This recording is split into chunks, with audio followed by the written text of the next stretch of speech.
Muitos casais têm problema na vida conjugal exatamente por causa da incompatibilidade com relação à aptidão do sexo. Isso é, muitas vezes uma das partes tem muita vontade e a outra está sempre indisposta. Eu estou fazendo esse conteúdo aqui exatamente para tentar ajudar esses casais, porque eu sei o quanto isso se torna problemático com o passar do tempo, causando desgaste, desentendimento e muitas vezes levando o cônjuge para um processo de traição. Então acho interessante você conhecer esse assunto caso você se encontre num cenário parecido. Mas antes deixa eu me apresentar, eu sou Marcelo, sou terapeuta, sou especializado em transtornos emocionais. Bom, vou mostrar para você aqui coisas que podem estar levando o seu cônjuge ou você mesmo a perder a vontade com relação ao sexo. Primeiro, é ansiedade e depressão. É muito comum pessoas que têm problemas com ansiedade ou têm um quadro depressivo, ela perder a aptidão sexual. Então é interessante entender o seguinte, se a pessoa tem um transtorno, tratar a ansiedade e depressão para que ela volte a ter uma vida normal com relação à aptidão do sexo. Então é muito importante você se preocupar com isso. A segunda coisa que pode levar um casal, ou melhor, levar uma pessoa a não ter mais vontade com relação ao sexo, são seus traumas. O que acontece? Às vezes, em alguma fase da vida, isso é muito comum na infância, na adolescência, a pessoa sofreu um abuso. E o abuso sexual, ele faz com que a pessoa ela desenvolva gatilhos. Isso é aquela experiência, ela causa uma série de emoções negativas, nojo, tristeza, mágoa, raiva. E depois, com o passar dos anos, quando essa pessoa ela se torna adulta e se casa, ela passa a ter, através desses gatilhos, sentimentos ruins com relação à vida sexual.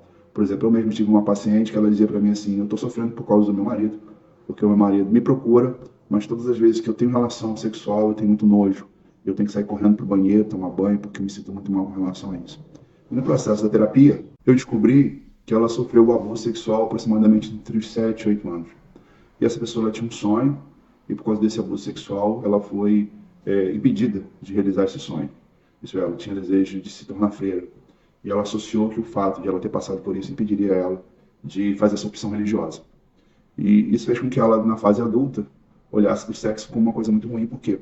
Porque além de destruir o sonho dela, isso também levou ela a ter sentimentos negativos no momento que ela tinha relação. É muito interessante a pessoa tratar o trauma. Isso é, se ela sofreu abuso na infância, ela precisa se libertar desses sentimentos tóxicos, das crenças que talvez ela construiu por causa desse abuso, que impede ela de ter uma vida sexual normal. A terceira situação são as mágoas. Às vezes na relação conjugal existe coisas que vão acontecendo no dia a dia e vai magoando a pessoa. Às vezes o cônjuge ele é violento, ele usa as palavras agressivas e isso vai desgastando o relacionamento e chega uma hora que a pessoa não tem vontade de ter relação porque ela carrega a mágoa de tudo que ela ouviu, de todas as agressões verbais ou físicas ou traições que a pessoa possa ter enfrentado. Às vezes até o cônjuge pede perdão, mas não consegue se libertar da dor da traição. Então essa mágoa faz com que a pessoa não tenha aptidão sexual. Então nesse caso, também tratar a mágoa é uma coisa importante. O quarto fator é a questão hormonal. Às vezes a pessoa está com seus hormônios desregulados e aí o que ela precisa? Ela precisa fazer uma bateria de exames para ver como estão suas taxas e aí a partir do momento que ela consegue regular essa questão dos hormônios, ela volta a ter uma vida sexual normal. A quinta é quando a pessoa não se sente amada. E nós temos 5 linguagens do amor. Uma delas chama-se qualidade de tempo. Existem pessoas que, para se sentirem amadas, elas querem atenção. Outra, nós chamamos de palavra de afirmação. Existem pessoas que, para se sentir amadas, elas querem receber elogio. Tem pessoas que precisam do toque físico, são muito grudentas. Então, para se sentir amadas, elas precisam de um contato, estar sempre abraçado, não de mão dada. Outras pessoas querem ser servidas.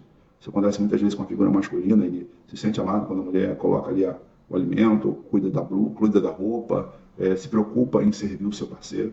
Isso faz com que muitos homens se sintam amados. Ou ganhar presentes, que é o caso, às vezes, no momento que a pessoa está se conhecendo, ela gosta de presentear essa linguagem do amor dela e que ela também quer receber, mas depois de casa, vem esses compromissos financeiros, responsabilidades, e a gente vai colocando de lado essa questão de estar sempre trazendo presente. O presente em si não tem a ver com valor, mas tem a ver com ser lembrado. Se você chega em casa com uma lembrança e diz assim, pensa em você. Eu, em outro vídeo, vou falar de uma forma mais detalhada sobre esse conteúdo, sobre essa questão da linguagem do amor.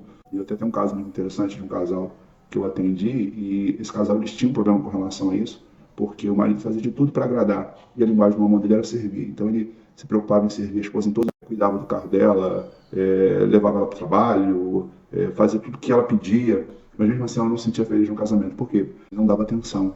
E uma vez ela me procurou e falou assim, Marcelo, eu detesto quando o marido ajeita ali a mesa para tomar café e me chama para tomar café com ele. E eu fiquei assustado com aquilo, porque qual é a esposa que não gosta de acordar com o marido trazendo flores, preparando a mesa? E aí quando eu perguntei para ela por quê, porque eu disse assim, ele faz tudo isso, mas ele não me dá atenção. Então às vezes a pessoa, por não entender a linguagem do amor do outro, Isso faz com que aquela pessoa que não se sinta amada, ela perca a vontade com relação ao sexo. E a sexta coisa que pode atrapalhar a vida sexual de uma pessoa são os tratamentos medicamentosos. Então, se você toma algum ansiolítico, se toma um antidepressivo, é interessante você dar uma olhadinha lá na bula, porque muitas vezes vem especificado ali perda de libido. E eu já muitas vezes atendi pessoas, inclusive um casal, em que a esposa reclamava muito da esposa com relação a isso. E um dia eu pedi para que ela desse uma olhadinha na bula do medicamento, e estava lá que aquele medicamento diminuía a vontade dela com relação à aptidão sexual. Então, quero finalizar dizendo para você, é importante saber essa informação, por quê? Porque às vezes os desentendimentos do casal, porque um não quer fazer sexo, o outro está com muita vontade, isso vai desencadear uma série de problemas, pode ser resolvido se for tratado através de um processo de terapia. Isso é, você vai tratar a sua mágoa, você vai muitas vezes tratar os seus traumas, você vai aprender a linguagem do amor, que vai fazer com que você ame a pessoa da maneira certa e se sinta amado, que você pode dizer, eu me sinto amado dessa maneira. Isso pode ajudar muito no momento que você muda certos comportamentos na relação, e isso pode sim salvar a vida conjugal. Infelizmente, muitas pessoas elas banalizam isso, preferem às vezes viver uma vida de incompatibilidade sexual, até o dia que se depara com uma traição, com a separação, com situações que vão sendo somadas a essa, e faz com que a paz do casal, o sonho, né, do casamento se transforme num pesadelo. Tá ok? Bom, espero que eu tenha ajudado você com relação a esse conteúdo. E se você quiser saber como você pode tratar isso, aqui na descrição do vídeo eu tenho lá um curso que fala como tratar problemas emocionais, que pode lhe ajudar com relação a essa questão de traumas, de mágoas, de ansiedade, depressão. E eu vou deixar também o link do meu WhatsApp. Se você quiser fazer terapia, é só você mencionar ali, tá ok? Aproveite e compartilhe esse vídeo, curta, se inscreva no nosso canal. Com certeza você vai estar contribuindo.